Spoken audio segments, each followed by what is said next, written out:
Ketika kita bicara tentang orang-orang pertama yang masuk Islam, nama-nama seperti Abu Bakar, Khadijah, Ali bin Abi Thalib, Bilal, mungkin langsung muncul di kepala. Tapi ada satu nama yang sering luput.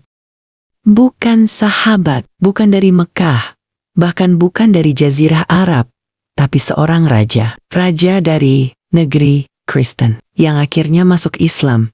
Tapi keislamannya justru dirahasiakan. Bahkan Rasulullah SAW sendiri menyolatkannya dari kejauhan, tanpa jenazah, tanpa pelayat, tanpa pengumuman besar-besaran, tapi dengan penuh penghormatan. Siapa dia? Dan kenapa kisahnya tidak banyak diceritakan? Inilah kisah Najasyi, raja Kristen pertama yang masuk Islam.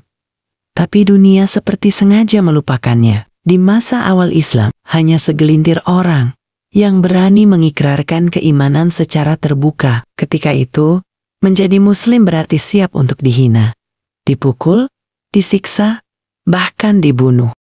Mekah, tanah kelahiran Rasulullah, menjadi tempat yang tidak aman bagi pengikut Islam. Bilal bin Rabah dijemur di atas pasir panas dengan batu besar di dadanya. Keluarga Yasir disiksa hingga Sumayyah menjadi wanita syahid pertama. Ammar bin Yasir pun nyaris murtad karena tekanan luar biasa. Nabi Muhammad SAW melihat ini dengan kesedihan mendalam. Maka pada tahun kelima kenabian, beliau menyarankan para sahabat untuk hijrah. Tapi bukan ke Madinah, karena Madinah belum aman. Justru ke negeri yang asing, Habasyah, negeri Kristen di bawah kekuasaan seorang raja adil.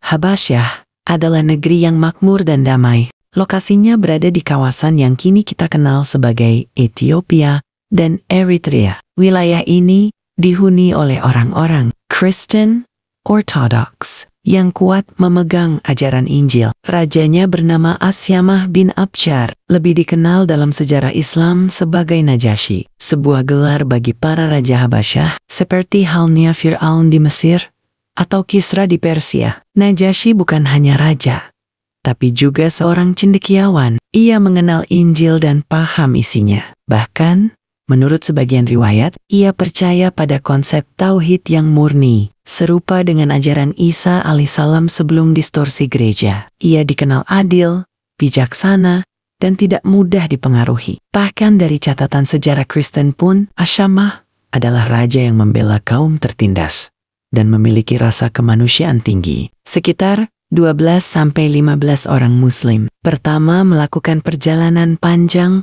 menuju Habasyah. Di antaranya adalah Utsman bin Affan dan istrinya Ruqayyah, putri Nabi. Mereka menempuh ribuan kilometer, melintasi padang pasir dan laut untuk mencari perlindungan. Mereka tiba dengan harap-harap cemas. Mereka berbeda budaya, bahasa, bahkan agama. Tapi sambutan dari Najasyi sangat luar biasa. Ia memberikan perlindungan dan keamanan kepada kaum muslimin. Quraisy marah. Mereka mengirim 2 utusan diplomatik, Amr bin Ash dan Abdullah bin Abi Rabi'ah. Keduanya membawa hadiah mewah dan bertujuan merayu sang raja agar menyerahkan kembali para pengungsi.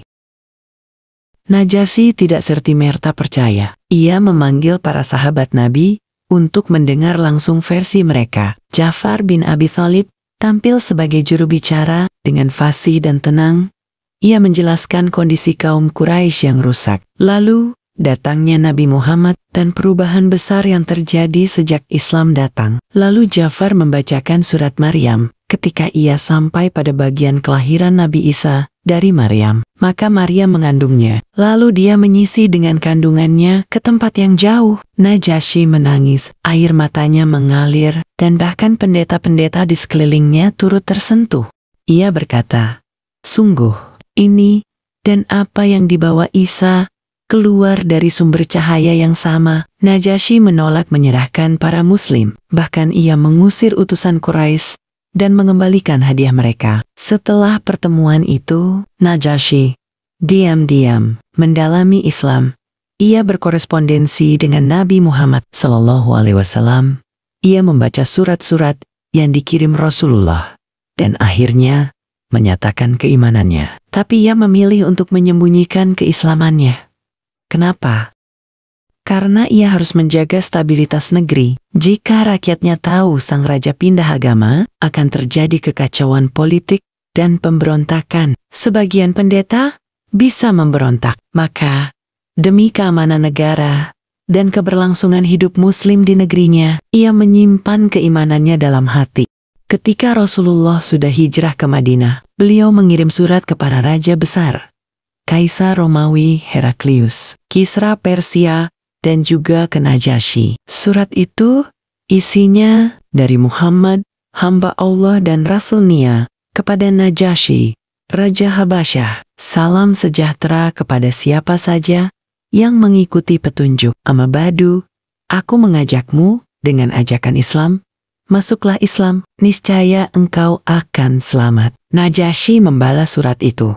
Ia mengakui kebenaran risalah Nabi, bahkan mengirimkan hadiah, dan mengirimkan Ummu Habibah, istri Nabi, kembali ke Madinah bersama rombongan. Beberapa tahun setelah itu, Najasyi wafat. Tapi kabar itu tidak datang dari utusan, melainkan dari wahyu Allah kepada Nabi Muhammad SAW. Nabi berkata kepada para sahabat, telah wafat hari ini seorang hamba yang soleh dari Habasyah. Mari kita mensyalatkannya. Maka dilaksanakanlah salat jenazah gaib. Salat untuk jenazah yang tidak ada di tempat. Ini adalah salat gaib pertama dalam sejarah Islam. Para ulama sepakat ini adalah bentuk penghormatan luar biasa dari Nabi untuk seseorang yang mengabdi kepada Islam dengan cara yang tidak diketahui banyak orang. Najasyi bukan sahabat yang ikut perang. Ia tidak ikut hijrah ke Madinah. Tapi kontribusinya sangat besar. Bayangkan jika ia menolak para pengungsi Muslim. Bayangkan jika ia tunduk pada Quraisy. Mungkin sebagian sahabat akan mati. Dan Islam tidak berkembang seperti sekarang. Najasyi mengajarkan bahwa iman tidak selalu harus lantang. Kadang, iman itu sunyi, tapi tulus. Di zaman ketika banyak orang berlomba menghakimi keimanan orang lain, kisah Najasyi hadir sebagai pelajaran bahwa kebenaran bisa lahir di tempat yang tidak kita duga. Bahwa Islam adalah agama untuk seluruh umat manusia, bukan hanya untuk satu suku, ras, atau wilayah. Raja Kristen pertama yang masuk Islam, tapi memilih menyimpannya.